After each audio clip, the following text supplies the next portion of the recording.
Breaking news, BNP নেতা এনির নির্বাচনী গাড়ি থেকে আটক ১৫ লাখ টাকা যাচাই বাছাই শেষে ছেড়ে দিয়েছে যৌথ বাহিনী।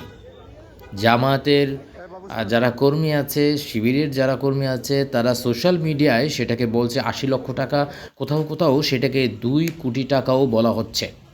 আসলে এই ঘটনা কী? লক্ষ্মীপুর-৩ আসনে বিএনপির প্রার্থী শহীদ উদ্দিন চৌধুরী এনির নির্বাচনী কাজে ব্যবহৃত গাড়ি থেকে ১৫ লক্ষ টাকাসহ বিএনপি কর্মী বদরুল আলম শ্যামলকে যাচাই বাছাই শেষে ছেড়ে দিয়েছে যৌথ বাহিনী। ওই অর্থ আটককৃত ব্যক্তির, তা প্রমাণ দেওয়ার পরই তাকে ছেড়ে দেওয়া হয়। বদরুল আলম শ্যামলকে ছেড়ে দেওয়ার তথ্য নিশ্চিত করেছে জেলার অতিরিক্ত পুলিশ সুপার রেজাউল হক। সন্ধ্যার পরে ছড়িয়ে পড়ে শহীদ উদ্দিন চৌধুরী এনির নির্বাচনী গাড়ি থেকে টাকাসহ বিএনপি কর্মীকে আটকের তথ্য। সোশ্যাল মিডিয়ায় কেউ কেউ বলছে ৮০ লক্ষ টাকা, কেউ কেউ বলছে ২ কোটি টাকা। গুজব তো চলছেই। আসলে কত টাকা?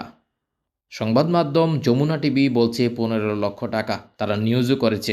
এ নিয়ে নানা গুঞ্জনের ডালপালাও ছড়িয়ে পড়ে। তবে অল্প কিছুক্ষণের মধ্যেই যৌথ বাহিনীর যাচাই বাছাইয়ে জানা যায় এই অর্থ বদরুল আলম শ্যামলের। আপনারা কি মনে করছেন? এই নির্বাচনে অর্থ কিভাবে কাজে লাগছে? আপনাদের কাছে কোনো তথ্য থাকলে আমাদেরকে কমেন্টে জানাতে পারেন।